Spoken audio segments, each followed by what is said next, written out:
Ben, bonjour à vous deux. Bonjour. Bonjour. Qu'est-ce que vous pensez du salon La Guerre des Étoiles? Alors j'adore. J'aime beaucoup le fait que la scène soit au centre. Du coup, ça rend très vivant cet esprit spectacle. Il y a un côté familial parce que tout le monde peut se voir. Du coup, ce qui est toujours super, c'est qu'on retrouve les gens d'une année sur l'autre. Donc personnellement, un régal. Ben pareil, effectivement, j'ai les mêmes avis, ce côté très cosy, très pas impersonnel où ça peut être des trop grosses conventions. Là, on voit rapidement tout le monde et pareil, le fait qu'il y ait une scène centrale, ça permet d'avoir une excellente visibilité pour toutes les personnes, tous les intervenants et tout ça. Et puis on passe vraiment un très bon moment. Ça passe très vite d'ailleurs.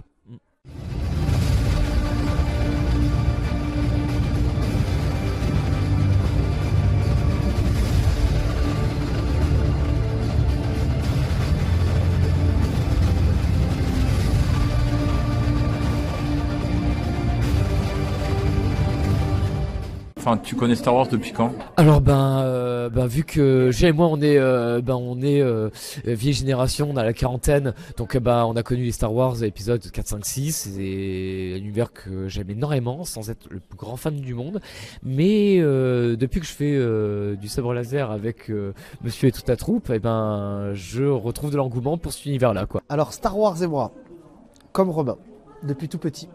Ensuite, il y a eu la canne de combat. C'est ma discipline mère qui nous a amené par le contrôle à faire du sabre laser. J'ai un pote qui nous a prêté 2 sabres. À l'époque, c'était des Master Replica, hyper lourds. Mais par contre, la lumière, voilà, les volumes, tout ça, ça nous a fait kiffer. On a voulu aller plus loin. On a commencé à investir dans des costumes. Et quand il y a eu le renouveau des films, et ben là, on a commencé à mettre en place des spectacles. On s'est lancé de plus en plus. Et l'univers a poursuivi vu qu'on a eu la suite jusqu'avec les aventures de Rey, etc. Donc du coup, j'aime beaucoup Star Wars. Je pense que c'est surtout un univers qui nous permet de nous exprimer pleinement et qui est très riche en termes de valeurs. Personnellement, je trouve que les films, des fois, à part les premiers, sont pas à la hauteur de l'univers. Et dans les jeux vidéo ou dans les bandes dessinées ou dans les dessins animés, des fois, je me régale plus que ce qui est proposé au cinéma. Quel est votre épisode de Star Wars préféré? Moi, je vais parler de la trilogie, donc épisode 4, 5, 6, qui a fait mon enfance. En épisode préféré, ça peut paraître un cliché, mais il y a l'Empire contre-attaque qui, voilà, quoi, il se passe quelque chose de macabre qu'on s'attend pas à voir pour un spectacle, enfin, une œuvre entre guillemets tout public. Sans aucun doute, l'Empire contre-attaque. Malgré le temps, je trouve qu'il a bien vieilli, il a un bon rythme, il est fun, l'histoire est cool. C'est là où on a la plus grande intrigue avec Luke Skywalker, on apprend que Dark Vador c'est son père. Il y a le passage avec l'entraînement avec Yoda. Enfin, pour moi, l'Empire contre-attaque, c'est difficilement détrônable. Quel est ton personnage préféré? Dans un premier temps sur les films, après l'univers. Je vais quand même dire Luke parce qu'il y a il y a un personnage qui reste quelqu'un quelqu'un qui est dans une existence très comment dire, très modeste et qui va se prendre sur le coin de la gueule une aventure initiatique quand même hors norme avec beaucoup d'épreuves, des choses assez violentes. C'est un peu une allégorie de la vie, quoi, parce qu'on peut qu'on le veuille ou non se retrouver à faire face à des épreuves. Donc par rapport à ça, ouais, non, c'est un personnage où on peut se retrouver tous dedans, quoi. Donc voilà, quoi. En vrai, j'aime beaucoup Luke Skywalker aussi. Alors, mon personnage préféré, que j'espère que la foudre va pas me tomber dessus, eh bien, c'est Kylo Ren. Alors pourquoi? Parce que c'est un méchant qui redevient gentil. Et voilà, et ça m'a fait kiffer. Le fait qu'il y ait dans ce personnage 2 entités, parce que pour moi, il y a Kylo Ren et il y a Ben. Et on voit alors, je sais qu'il c'est très critiquable, mais il n'empêche que moi je l'ai perçu comme ça. On voit Ben dans le premier épisode finalement qui meurt en tuant son père, et il devient ce personnage Kylo Ren qu'on suit tout au long de l'histoire. Et puis à la fin, alors pareil, je sais que c'est critiquable, mais j'ai beaucoup aimé ce moment où finalement Rey décide de le sauver de sa blessure.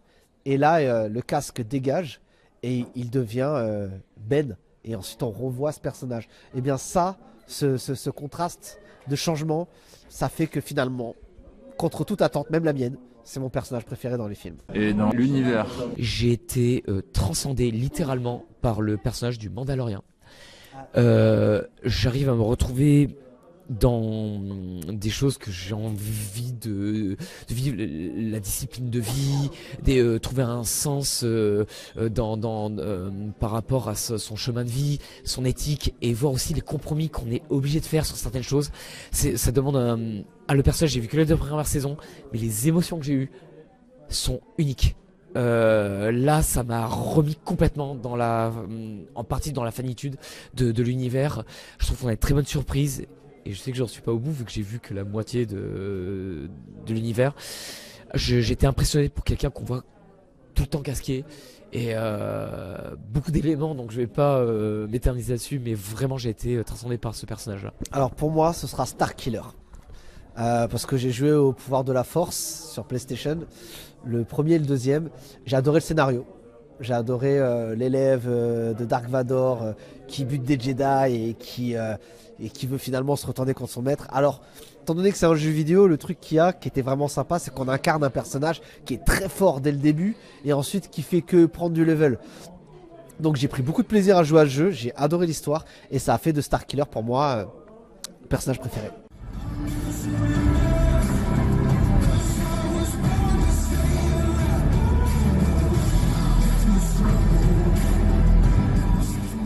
Alors, Caméléon Production a été créé avant la confrérie ou c'est l'inverse? Oui. En fait, le sabre laser et toutes les personnes ici présentes, c'est une longue histoire. Tout a commencé avec une association qui s'appelait le Caméléon. Le Caméléon a fermé ses portes, mais déjà était né Caméléon Production. Donc il y a une association de cascadeurs, d'acteurs, il y a également une école, une formation. Et autour de ça, il y avait déjà cet engouement pour le sabre laser. Et la confrérie des étoiles, qui est née elle aussi de Caméléon, en fait il y a eu une dissociation entre les deux. Une dissociation parce que l'objectif n'est pas le même. Caméléon Production a un côté école formation par rapport aux acteurs qui veulent faire de la cascade. Donc il y a une formation tout au long de l'année. Et le sabre laser, le spectacle vivant, ça fait partie de la formation. La confrérie des étoiles, il y a un côté moins formation dans le sens où ce sont les élèves qui sont dans l'association, bon, c'est bénévole, etc. Mais si tu veux, le spectacle, on va dire, est plus une forme d'animation. Alors que pour Caméléon Production, ça va plus être une forme de formation et d'aboutissement, parce que c'est un public d'intermittents. Dans la confrérie des étoiles, il y a du tout venant, tu vois. Donc il y a un peu cette dissociation. Par contre, on travaille ensemble. Moi, je fais partie des deux structures. Et du coup, on peut pas savoir, on peut pas vraiment dire est-ce qu'il y en a une qui a été formée avant l'autre, parce qu'elles sont issues du même papa, si je peux dire comme ça. Elles viennent du même endroit et c'est juste des branches qui ont été différentes parce que les objectifs finaux sont différents et que le public n'est pas le même. Mais par contre, on travaille tout le temps ensemble. Et voilà, c'est très cool pour ça, quoi. Toi, tu as rejoint Caméléon ou la confrérie quand? J'ai eu cette chance-là il y a quelques années. J'ai fait les cours, Julien dispense des cours de boxe française, de boxe anglaise, Cannes française aussi. Et ça m'a permis de voir des choses qui me plaisaient en matière de développement sportif et physique. Et moi qui veux me développer dans l'audiovisuel, là avec de fil en aiguille avec Caméléon Production, Club Caméléon qui maintenant est devenu Phoenix, ça a diversifié, on va dire, les activités. Et j'ai rejoint la confrérie des étoiles, qui s'appelait pas encore la confrérie des étoiles à l'époque. Pour la petite anecdote, Romain et moi on s'est rencontrés à l'époque, on avait fait un court-métrage, c'était pendant Effet Star, c'était le festival des effets spéciaux à Montpellier. Et du coup par la suite il est venu au club où j'enseignais, où je pratiquais, faire de la boxe, du renforcement musculaire. Et du coup moi je lui ai couru après pour qu'il vienne faire du sabre laser. Je lui disais mais viens faire du sabre laser, parce qu'il avait une compétence de jeu qui était déjà très présente. Et dans le sabre laser, la manière dont on le fait, on mélange à la fois les arts martiaux, parce qu'il y a du travail semi-chorégraphique, donc il faut avoir conscience des trajectoires, c'est pas du par cœur, et à la fois la chorégraphie, qui là c'est du par cœur, on joue, on travaille sur des temps. Et je voulais absolument qu'il soit avec nous, parce que je trouve que c'est un personnage incroyable. Parce qu'on le voit comme ça, tout gentil et tout, mais d'un coup, il se transforme en méchant horrible et il le fait très bien. Jouer méchant, c'est un grand plaisir aussi. C'est des intentions de jeu qui sont agréables, qui sont fun, qui apparemment, je prends tellement de plaisir que ça fonctionne bien. Et c'est de prendre vraiment du plaisir et de travailler beaucoup de choses, donc c'est cool. Et du coup, voilà, c'est comme ça après qu'il a rejoint un petit peu le circuit. Et après, l'idée, c'est d'aller encore à chaque fois plus loin, dans les histoires, dans les travaux chorégraphiques, parce qu'il y a toujours un peu un challenge de technicité. Et voilà, et du coup, là, ça fait un petit moment qu'on est ensemble et c'est le kiff. Grâce à justement la partie du sabre laser qui complète la formation de cascade et aussi les cours sportifs avec la boxe et la canne qu'on a fait, je m'attendais pas à aller aussi loin et en plus ça a été révélateur de choses que je pensais pas pouvoir être capable de faire à l'époque. Donc pour la confiance en soi, le fait de faire des spectacles sur scène, pour moi c'était impensable parce que à l'époque je vous avais vu sur scène, je vous avais cadré, j'étais en train de me dire ça doit être génial de vivre ce que vous vivez sur scène. Mais pas une seconde, j'avais pensé que j'allais pouvoir le vivre quelques années plus tard. Donc là, mille merci quoi.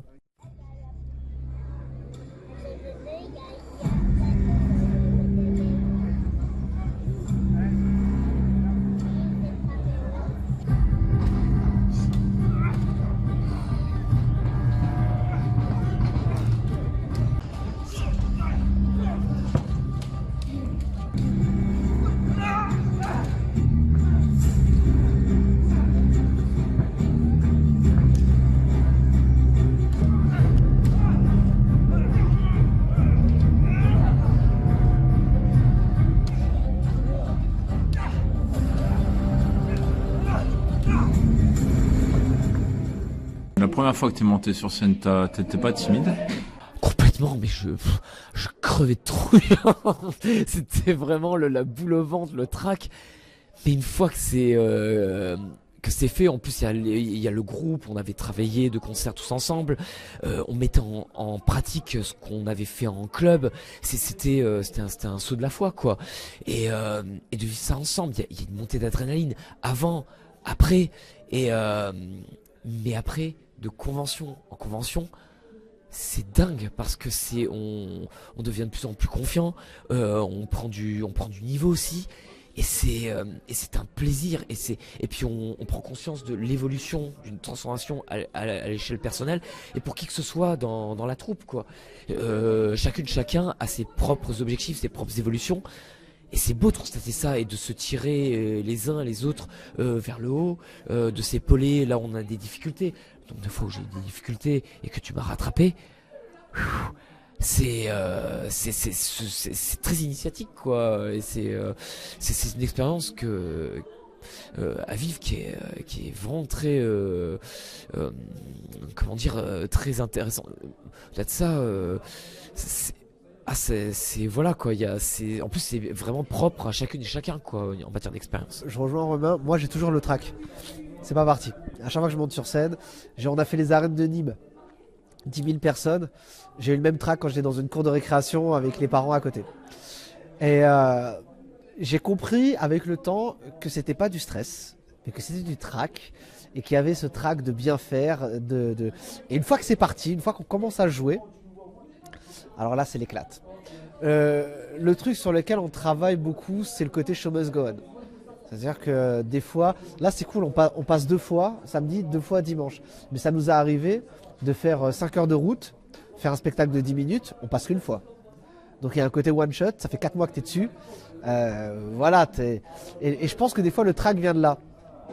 Moi, la première fois que je suis monté sur scène, alors ça remonte, mais la première fois qu'on est monté en convention, je me rappelle c'était très cool parce qu'on est allé au culot.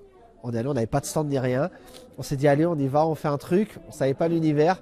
On nous a dit ouais, c'est pas ça va passer. Et en fait, les gens étaient fous. Donc ça a été un régal de prendre ce shoot de public. Et après, c'est l'éclate. Petite anecdote, les arènes de Nîmes, en Chewbacca, j'avais l'impression d'être une star internationale, quoi. avec des centaines de personnes qui te checkent, c'est génial. Sacré costume aussi, hein. Ça laisse pas insensible, hein. C'est même quand t'as l'habitude, c'est ça que l'émulsion qu'on lit chez les gens, quoi, parce que c'est sacré travail ce costume, quoi. Et toi, pourquoi tu es en Jedi? Nous, en fait, quand on fait des spectacles, on alterne entre Sith et Jedi. Et c'est ce qu'il explique Romain, c'est quand je pense qu'il parle de plaisir de jeu, c'est quand tu incarnes un méchant, tu as un côté où tu peux te lâcher et tout.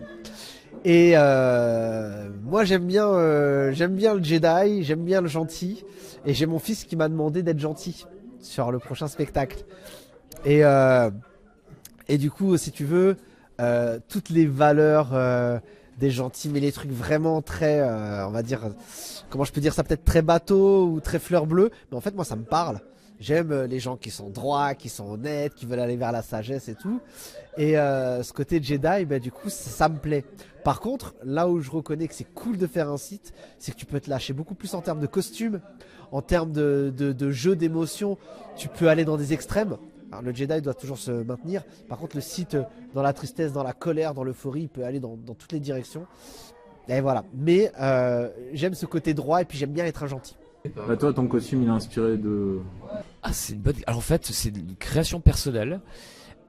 Alors, faut savoir que me concernant, moi, j'ai fait un semblant de crossover. Alors déjà, bon, je crois qu'il y a un personnage, je crois que c'est le Comte de Cou, qui a un côté un petit peu, vu qu'il est joué par Christopher Lee, Dracula, donc sa tenue rappelle un peu ce personnage qu'il a joué dans les années 60.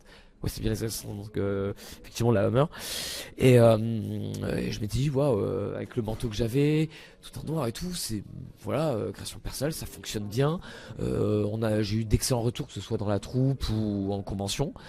Puis, et puis un univers que j'adore. Là, c'est ma vraie fanitude, c'est celui de Resident Evil. Et le personnage de Wesker a une tenue un peu analogue, long, noir, choses comme ça. Je me dis, qu'est-ce que ça fusionnerait l'univers de Resident Evil et de Star Wars? Et donc, pourquoi pas, quoi. Bon, après, même si bon, le look. Ouais, j'ai cru que c'était Castlevania. Oui, j'ai découvert récemment avec le personnage d'Alucard là. Oui, effectivement, toi tu me parlais de Devil May Cry aussi, avec le manteau, donc effectivement c'est vrai que il y a ça aussi comme inspiration. Encore une fois, on voit ça, les méchants peuvent être ultra stylés. Dans Star Wars, c'est un petit peu le côté classe, quoi. Il est noir, ok, mais de toute façon le noir c'est classe, et puis c'est tout, quoi, ça fonctionne tout le temps. C'est pour ça que là on a des références qui sont quand même super sympas. Moi pour ma part, le costume que j'ai là, il a été fait par une association qui s'appelle Adegan, qui crée des costumes de Jedi, de Sith, mais alors haut niveau. Je vous invite à aller voir sur le site. Ils mettent en place des systèmes pour fermer correctement les chemises, pour avoir les pans avec les ceintures et que ça fonctionne bien. Sinon, le costume d'avant, c'était une création personnelle. Là, c'est avec Adegan. Et après, on s'est fait plaisir. Je me suis fait un bras cyborg avec une main cyborg. Donc voilà, c'est la base. C'est costume de plongée. Et puis après, on a rajouté ce qu'il faut, le matériel, le polystyrène, etc. Ouais, très stylé ce bras. Moi, il m'a toujours fasciné ce bras cyborg là.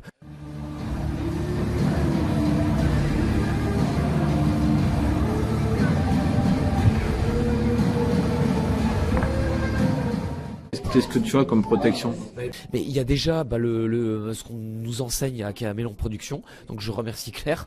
Là du coup, savoir comment chuter pour pas se mettre en danger. De toute façon, c'est la priorité quand on fait de la cascade.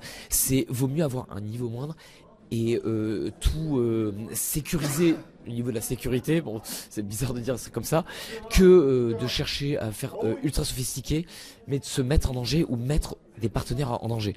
Ça, c'est une question de déontologie, enfin voilà quoi, c'est normal. Et du coup, il y a le savoir-faire. Donc souvent, enfin même plus que souvent, au niveau de la formation, on est dans des dojos, donc avec tatami, avec tapis, tout ça. Et aussi, pour se préserver, se ménager, il y a des protections. Donc là, le minimum syndical, ce sont des genouillères, des coudières et des dorsales qui sont généralement généralement les protections qu'on peut trouver dans les magasins associées au vélo, au motocross et aussi au snowboard. On peut trouver aussi des protections issues de l'équitation qui sont adaptées et tant qu'on est sûr que ça protège tout ce qui est au niveau du dos, des coudes et aussi il y a aussi les pantalons avec les protections au niveau des hanches, c'est important ça aussi quand on peut. Donc voilà quoi, et puis après on adapte aussi. Je pense que là tu as tout résumé, hein. Technique et matériel de base. Et ouais, après ça passe. Mais il faut la technique. Parce que dans les chutes, moi je suis pas spécialiste des chutes, mais par contre du coup j'ai pu les étudier. Et il y a des protocoles de départ qui permettent de ne pas se lancer tout de suite et se tuer. Mais on voit que les positions de fin, en fait, elles sont super importantes. Parce que quand on a une bonne position de fin, en fait, on va préserver les zones. Genoux, dos, colonne, coccyx. Et voilà. Avec un peu de protec, une petite technique. Sur des chutes de base, hein, ça passe bien.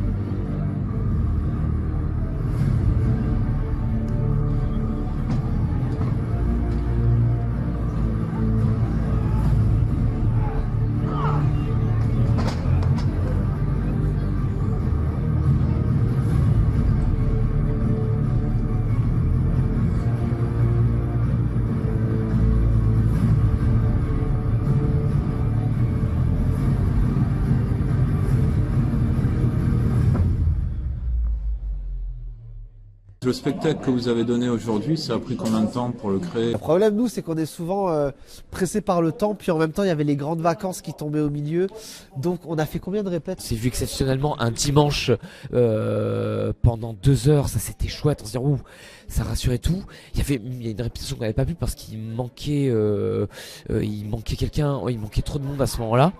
Et effectivement parce que on a nos contraintes travail, emploi du temps et c'est pas quelque chose dont on a envie quoi.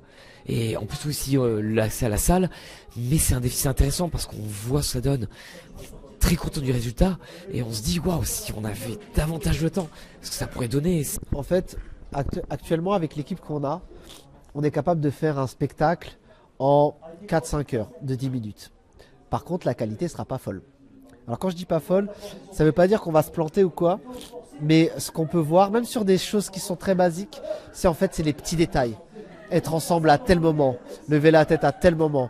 Et on se rend pas compte à quel point, quand on colle à la musique, quand on colle à des petits tips, le public est hyper réactif. Pour les gens basiques, faire des combats très rapides, etc., ils vont dire ouais, ok, c'est cool. Mais c'est quand on colle à une émotion. Et ça, par contre, il faut du temps parce qu'on a besoin de créer, ensuite faire et ensuite corriger. Et là, pour ce spectacle-là, c'est ce qui nous a manqué, c'est l'aspect en fait un petit peu correction. C'est-à-dire revenir sur des petits points de détail. On avait un petit de 4 ans avec nous, Elio. Il s'est super bien adapté. La contrainte, c'était ça, parce qu'avec lui, il fallait pas que ce soit trop long. On ne peut pas s'entraîner 3 heures d'affilée avec lui. Mais par contre, je pense que là, on est en train, en tout cas avec la troupe qu'on est, de pouvoir développer des spectacles assez rapidement. Pour celles et ceux qui écoutent votre interview, s'ils sont intéressés pour rejoindre Caméléon Productions ou la Confrérie des Étoiles, comment ça marche? Nous, on est sur Montpellier. Pour la Confrérie des Étoiles, ils peuvent aller sur Facebook ou Instagram et trouver les liens. Pour faire le mieux, c'est toujours pareil. Nous, on est sur des horaires le vendredi de 20h à 22h. Il faut venir faire une séance d'essai pour voir si la manière de pratiquer le sabre laser plaît. Et après la séance d'essai concluante, eh bien, on signe pour une année. Il faut savoir que pour la Confrérie des Étoiles, le but est d'aller faire des représentations. Donc, ce n'est pas du sabre laser sportif, c'est du sabre laser spectacle. Et comme je l'ai dit avant, il y a un travail semi-chorégraphique. Donc du coup, il y a une partie un peu physique. Mais l'objectif n'est pas de faire du sabre laser sportif. Et après, on va vers le cosplay parce qu'on va en représentation. Donc on est plus dans un esprit de troupe pour aller vers faire des spectacles que pour juste des cours du soir comme ça. Caméléon Production, c'est encore différent parce que là, c'est une école de formation qui a pour but de former les acteurs à la cascade. Donc le sabre laser fait partie, on va dire, du développement, mais pas que. Là, ça va avec tout le reste. Donc le stunt qui représente le combat debout, les accros, les chutes. Il y a du close quarter combat, donc avec les armes à feu façon John Wick. Il y a également, il peut y avoir dans les maniements d'armes, il y a de la canne de combat, du couteau, du glaive, du sabre. Et voilà, et tout ça c'est accompagné tout au long de l'année de différents stages où des fois on a des intervenants connus comme Samuel Kefi. Et voilà, donc là pareil, il faut aller directement sur la page internet Caméléon Production, appeler et voir avec la responsable Claire Léon.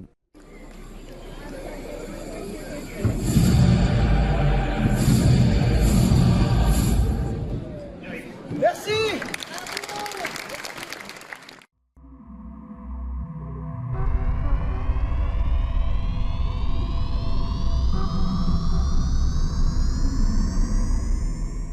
Pour moi, le plus grand méchant de Star Wars, c'est Palpatine. Et ah non. Et Palpatine, pour moi, est une image du méchant universel, peut-être même de la politique actuelle. C'est-à-dire que c'est quelqu'un qui vient et qui dit on a des problèmes, mais c'est lui en fait qui donne de l'argent aux méchants pour qu'ils créent des problèmes. Et ensuite il dit j'ai une idée, faisons une armée. Et ben bon, qui va pouvoir s'occuper de cette armée? Bon, allez les gars, hop, c'est moi. Et là on a l'ultime méchant qui crée le problème, qui est la solution pour gouverner tout le monde. Et alors, dans la politique actuelle, je me lance pas dedans, mais j'ai l'impression que des fois c'est un peu ça aussi. Donc du coup, voilà, Star Wars pour ça est super intéressant parce que sans que ce soit trop, comment je veux dire, redondant, pesant, etc. Il met quand même le doigt sur un truc qui est super important, mais c'est que l'ultime pouvoir, c'est pas le gars qui a le sabre en fait, c'est celui qui gouverne les autres. Ah mais ouais, il y a un point de vue, enfin comment dire, une analyse universelle hein, sur le rapport aux choses, le rapport politique, c'est intéressant quoi, qui peuvent sembler entre guillemets simplistes et réductrices, mais on amène la base est amenée et voilà, et en plus à travers l'univers c'est traité de cette façon-là. Dire l'ordre 66, ça tu l'as à ce moment-là, tu le vois bien. Tu vois bien qu'il y a des centaines de Jedi, etc. Mais que t'as le mec au-dessus qui dit bon alors ok, il est avec Anakin qui deviendra Dark Vador. Mais il éradique l'effort. Et comme ça, il prend le dessus. Ça me fait penser un petit peu à cette image qu'il y avait dans le dernier Samouraï avec Tom Cruise. Je sais pas si ça vous parle. Donc la problématique du film, c'est que les samouraïs, en fait, finalement, on veut les éliminer du problème de la société, quoi. De manière à ce qu'il y ait une gouvernance qui se fait différemment et que le Japon s'intègre avec les autres pays, les pays occidentaux. C'est ça la thématique. Et finalement, les samouraïs, qui représentent la force du pays, ils sont soumis à leur propre code. Et c'est pour ça qu'ils se font éradiquer. Parce qu'à un moment donné, on voit qu'ils l'emportent, qu'ils sont capables d'aller jusqu'à l'empereur, qu'ils sont capables de faire un coup d'État. Mais à cause de leur code, ils sont brisés. Le traditionnalisme et modernité aussi, où là on a un choc culturel et technologique, où là, oui, le rapport de force... Ah, c'est violent, quoi. Le choc Asie-Occident, pour ça. Est-ce que vous souhaitez rajouter autre chose? Déjà, merci pour ces moments d'échange. C'est vraiment chouette. Moi, personnellement, je passe un très bon moment. Non, en tout cas, voilà. Merci pour l'interview. C'était très cool de pouvoir parler un petit peu de notre passion, de ce qu'on aime et tout. Et puis voilà, on a passé un bon moment. Merci à toi. Merci à toi, Gilles.